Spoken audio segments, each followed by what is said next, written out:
Bonjour, j'espère que vous allez bien. Ça commence hyper bien, c'est pas grave. En fait, j'ai envie de vous parler de livres qui sont accessibles en ces temps-là. Ils sont accessibles de deux manières. Ils sont accessibles parce qu'ils sont gratuits sur internet légalement, déjà, et que du coup vous épargnerez la peine d'un livreur ou d'une livreuse.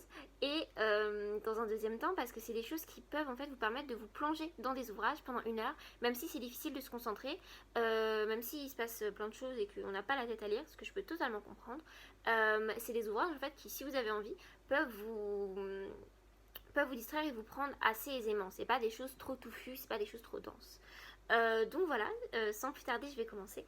Le premier ouvrage, c'est Toi et moi de Paul Géraldi. C'est un recueil de poésie qui est très intéressant parce qu'en fait, il a été publié en 1912 et mon édition date de 1913 et c'était déjà la 312e édition. Paul Géraldi, c'est un poète qui a vendu à des millions et des millions d'exemplaires. Et ça, c'est absolument phénoménal. Aujourd'hui, un bon poète un poète qui vend beaucoup, vend 10 000 exemplaires et même là, c'est déjà vraiment incroyable. Donc Paul Géraldi était vraiment lu dans plein de foyers. Et en fait, ce qui se passe, c'est que Paul Géraldi, il est totalement passé aux oubliés. Tout le monde a oublié Paul Géraldi. Peut-être parce que juste après, il y avait la Première Guerre mondiale et que du coup, on s'est intéressé à des sujets qu'on estimait plus grands, je sais pas. J'ai pas d'explication historique précise sur pourquoi est-ce qu'on a oublié Paul Géraldi. Mais une des choses qui a pu jouer, c'est le fait que c'est une poésie qui est très naïve, c'est une poésie qui est très simple, qui parle de sujets amoureux surtout. C'est un peu comme, vous savez, les chansons de variété qui sonnent toutes un peu pareil, qui sont familières, mais qui sont quand même agréables et qui sont peut-être un peu mielleuses. Et bah, Paul Géraldi, c'est ça. Paul Géraldi, c'est du miel. C'est des poésies qui sont simples, qui n'ont pas un vocabulaire très très compliqué mais dans lequel il est très facile de se plonger et du coup je recommande de jeter un coup d'œil à Paul Géraldi parce que je suis un peu triste qu'on ait tous oublié Paul Géraldi et du coup j'ai beaucoup dit son nom donc vous trouverez ça sur le site Archive que j'ai mis en description. Il faut se faire un compte mais c'est gratuit et vous passerez un bon moment, j'espère. Voilà, ma deuxième recommandation qui est un peu plus ardue, c'est Les Juifs de Robert Garnier. Et Les Juifs, c'est intéressant parce qu'en fait, c'est une tragédie qui date du XVIe siècle. Et en fait, en gros, ça revient à l'époque antique avec Nabucodonosor et tout ça. Et en fait, c'est une tragédie où il se passe rien. Il se passe rien à part des lamentations, un roi qui promet qu'il va sauver, qui en fait ment, et des lamentations à nouveau.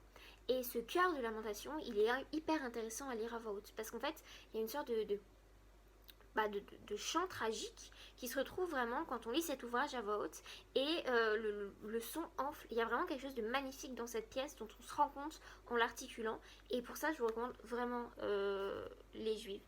Le deuxième truc intéressant, c'est qu'en fait la graphie est hyper compliquée. En fait, vous savez, c'est le français du 16e siècle, vous savez peut-être pas, c'est des I à la place des J, des Y à la place des I, il y a des S en plein milieu et blablabla. Mais en fait, quand on lit à voix haute, on s'habitue, vous savez, comme vous savez, les textes sur Facebook, genre ils remplacent les E par des 3 et en fait t'arrives à lire quand même. Bref, la comparaison est nulle, je suis désolée. Mais bon, en fait, on s'habitue à lire quelque chose qu'on maîtrise pas forcément. Et bah là, c'est ça. Au début, c'est compliqué, mais on s'habitue très vite. Et surtout, c'est un texte qui est vraiment très très beau. Et qui est totalement oublié. Enfin, pas totalement oublié. Enfin, il y avait une autre pièce de Robert Garnier au programme de l'agrégation de lettres classiques de cette année. Mais pas grand monde lit ça quand même et je pense que c'est dommage. Donc voilà, vous trouverez ça sur le site de Gallica, encore une fois en barre d'infos. Ma troisième recommandation, c'est En attendant Beau Jungles d'Olivier Bourdeau. Mais je vais vous faire une confession, j'ai pas lu ce livre. En fait, j'ai écouté la version radiophonique de France Culture un soir, il y a peut-être 3 ans, 4 ans, je sais pas. Mais j'étais en demi-ensommeillée et j'ai écouté ça et j'en ai encore des images très fortes dans la tête. J'ai pas voulu le réécouter pour pas me gâcher ces impressions. Et je l'ai pas encore lu du coup, mais ça m'a vraiment laissé des images très fortes. C'est une histoire assez fantasque, mais très belle à la fois, que je vous recommande vraiment, qui est assez triste, si je me rappelle bien, mais qui est vraiment... il y a vraiment un flow, un truc qui vous gonfle, etc. Et du coup, je vous recommande d'écouter ça en vous endormissant ou peut-être en faisant autre chose. Je trouve que c'est vraiment quelque chose d'assez percutant. Du coup, c'est En attendant Botangles d'Olivier Bourdeau 2016 et vous aurez le lien en barre d'infos. Ma quatrième recommandation, et pas des moindres, c'est en fait un essai de Ouria Boutalcha que vous pouvez télécharger gratuitement sur le site de La Fabrique. Et en fait, ça s'appelle Les Blancs, les Juifs et nous. Et donc, j'ai pas la version papier puisque je l'ai lu sur internet, bien évidemment. Et en fait, c'est un essai qui est intéressant parce que je suis pas d'accord avec beaucoup de choses qu'elle raconte, mais elle a une vraie plume et une manière de s'adresser directement à différentes populations qui fait que c'est assez intéressant et ça peut vous remettre en question. Et même si vous n'êtes pas d'accord, totalement pas d'accord avec des choses qu'elle dit, parce qu'elle dit des choses très virulentes parfois, ça peut en fait vous réveiller peut-être, et parfois vous serez ébahi, choqué par ses propos, peut-être que vous serez totalement d'accord.